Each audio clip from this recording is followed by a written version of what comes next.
first of all, everybody accepts the right of any individual or any group to protest whatever they wish to protest about in a democracy. That's their entitlement. It's recognised constitutionally. So there's no issue with that in democracy. I suppose where the issue does arise and where it makes it difficult is the difference between a protest and a blockade. And in some cases, blockades were mounted, preventing access to critical infrastructure, mainly fuel, to the extent that many forecourts were unable to provide fuel. And of course, that impacts on everybody trying to get to work, etc. But it has a particular difficulty when ambulances can't get fuel. And we did work over the weekend to try and ensure that that was available. And certain fuel operators were very helpful in ensuring that those that needed fuel critically had access to it. And it was, so that was the real concern. And that's why the blockades had to be moved in Whitegate and in Galway. Should the Gardaí have had a more active role earlier on, do you think? Well, I think you've got to be careful. Any reaction can create an overreaction. And I think what happened initially, there were protests mounted, and that's, as I said, fully legitimate, totally entitled. And in some cases it advanced to blockade.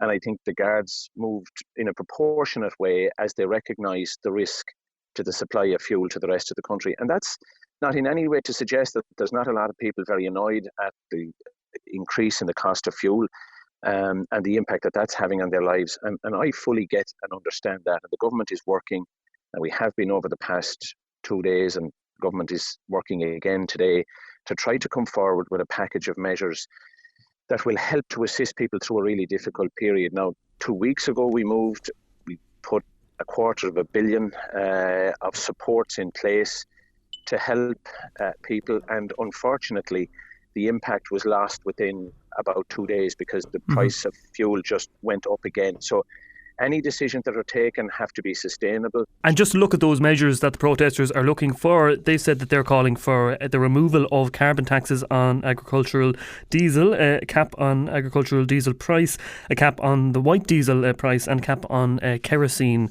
as well. Will these be given and will these be looked at? So the way a cap works, Sean, is if the government decides to set the price of a commodity like fuel at 60 cent or 120 or 180, depending on where you want to set it, the only way that you'll continue to get oil into the country is that the government then pays the difference between the price that you set it at. Let's say for road diesel, it's set at 170.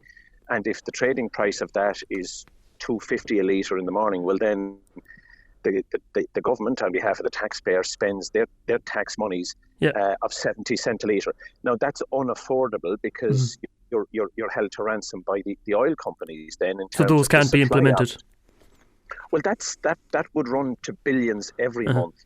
And then you'd have a position where the budget was not funded. You couldn't deliver the services to the state, and you'd potentially damage the credibility of the country internationally in terms of being unable to borrow money, cost of interest rates going up, inflation going up. Like this was tried in Britain. Liz Truss's government tried it, and effectively the country was unable to borrow money on the international market. We're all aware of that. It's done, we've got to manage it in a way that the lives and livelihoods of people is managed as best as possible in light of the situation. And I think most people know that the government can't solve all the issues coming out of the war.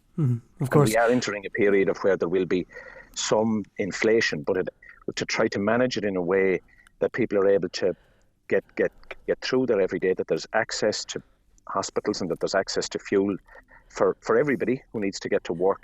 And at the same time, we recognise that this is having a very significant impact. There have been suggestions that these measures will benefit heavy diesel users more than they will regular people. Would that be the case? Well, the reality is that the more heavy use of fuel that you have, the greater your cost increase is. So you take farmers who are heading into a very busy period. Some farmers will cut their own silage, others will use contractors. So it's to try to find a way to assist those that through a package of supports that are being burdened most by the increase in fuel. And that's the focus here. When you have a limited amount of money to allocate, you've got to try to assist those that are greatest impacted, recognising that it's not within the gift of government to resolve all the fallout from the from the Iran war and the impact that has had on the international price of oil. Just getting back to the meeting on Friday, was there a discussion around the standing down of the protests full stop? Is that the aim of the package of measures? Just to be clear, the engagement between government on Friday and Saturday was with the representative bodies. Now, some of the members of those organisations certainly would be protesters and would have participated in that, and that's their right. But those that were organising the blockade were not part of that. It was the representative bodies who engage with government regularly, particularly around budgetary matters and on matters of interest to them. So those that were manning blockades were not part of those discussions at all. So as we have this conversation, there's still been no real engagement between the government and the protesters?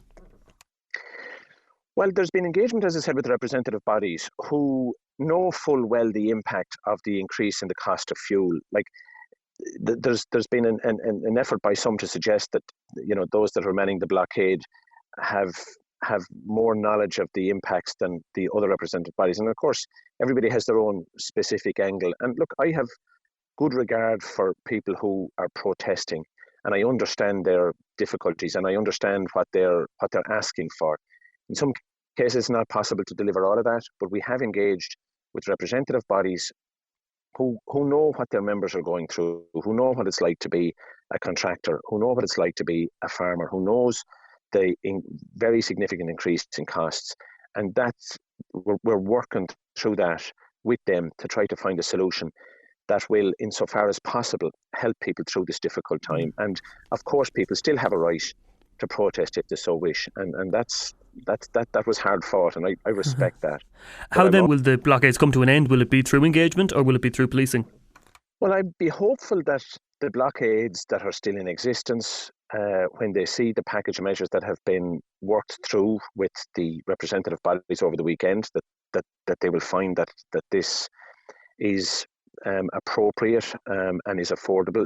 I'm sure there are some people who, if no matter what you do, won't be satisfied, and I understand that too. But blockades are not helping the other citizens of the state who are massively disrupted. We all can handle being disrupted in terms of delays getting here and there. But when it comes to access to hospitals, with access to fuel, comes at a price with access to food supplies, farmers getting milk off their farms to the creameries, being able to get food supplies to their animals. I mean, we are going through a difficult weather period, which is impacting farmers as well. We've had a very wet spring.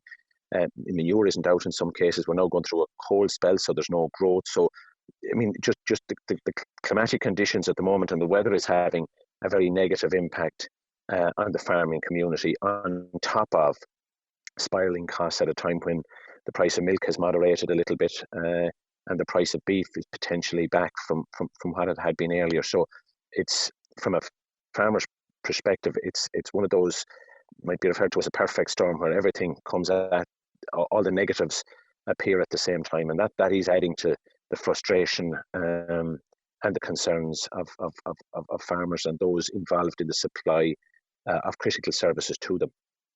Just a final question, Timmy, and returning to policing, which we touched on earlier, we saw in the early days of the protest at least very little Garda presence. We heard from some protesters who said that the Gardaí had been out to assess what they were doing. They said this is fine and essentially left, and then obviously later on the Defence Forces deployed, so perhaps one extreme to the other. By contrast, at a protest at the likes of Shannon Airport, for example, on a Sunday, it's not unusual to see the public order unit there. It's not unusual to see Gardaí there and arrests made for things like climbing a fence, for example. Is there a difference in how the Gardaí, and by extension the government, approaches different protests about different causes?